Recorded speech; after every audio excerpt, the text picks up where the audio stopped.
Fight!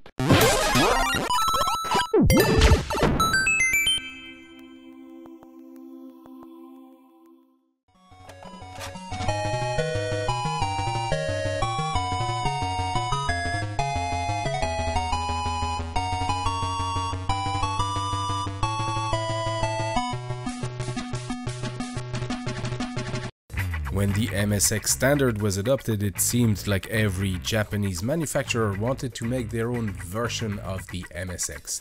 Canon didn't release a lot of machines, but the few that exist have always intrigued me in terms of layout, ergonomy, and overall shape.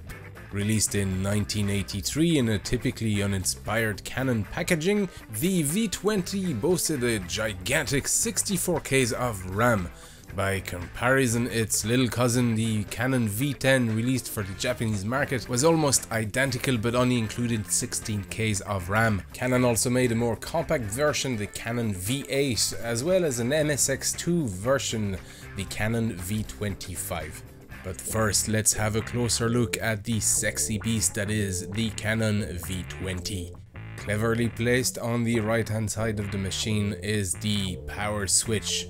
Power on and off respectively, and in case the 1 and 0 confuses you, a green LED will tell you whether your machine is on or off, and because simple pleasures always come in pair, a second LED is there to indicate caps lock is switched on, thus creating a light display Jean-Michel Jarre himself would be proud of. The back of the machine has the usual parallel printer port, a cassette tape connector, mono audio out, and an RGB connector fulfilling your wildest plugging needs. The joystick ports are located at the front of the machine, as was often the case in machines of that era. Interestingly, it doesn't hinder access to the keyboard, but it just feels weird. I never understood why manufacturers always felt they had to put the joystick ports there. Speaking of keyboard, I love it. I'm not sure exactly why, maybe it's its typewriter quality, the sound of the keys, but it's just beautiful. Listen to this.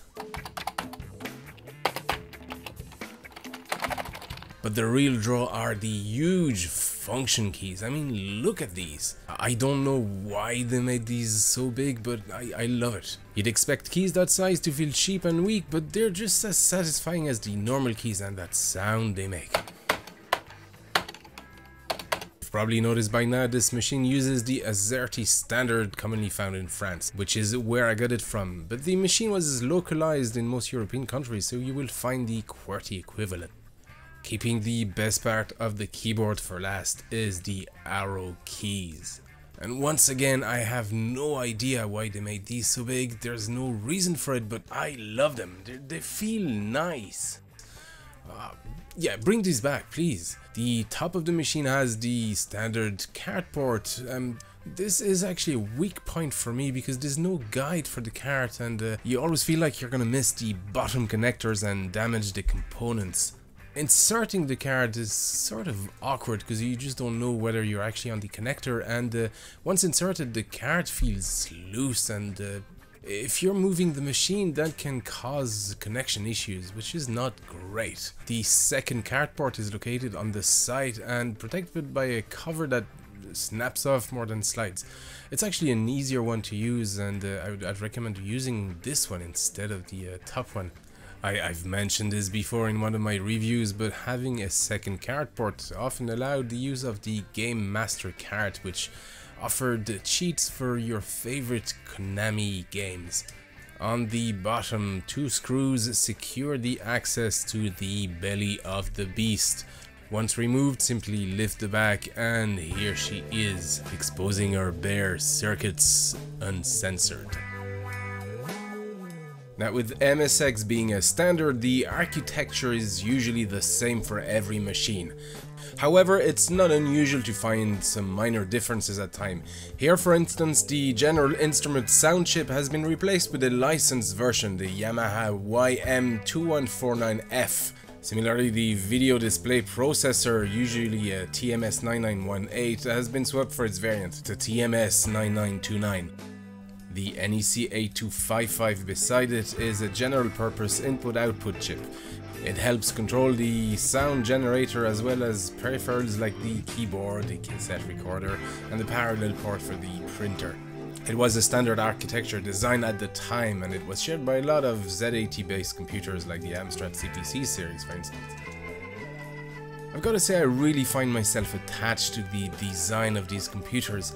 There's a beautiful simplicity in their layout, both inside and outside. And maybe that's me, but I just miss the feel and sound these old keyboards had. I don't know, but the new keyboards really don't do it for me anymore.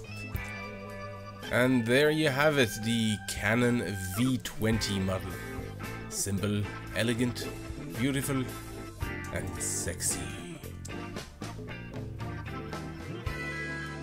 Thanks for watching, folks. If you've enjoyed this, I've plenty more videos of MSX Mansion on the channel. You can find me on Facebook, Twitter under the name of Banjo Guy Ollie. Yeah, if you want to help me make more videos like this, there's of course Patreon.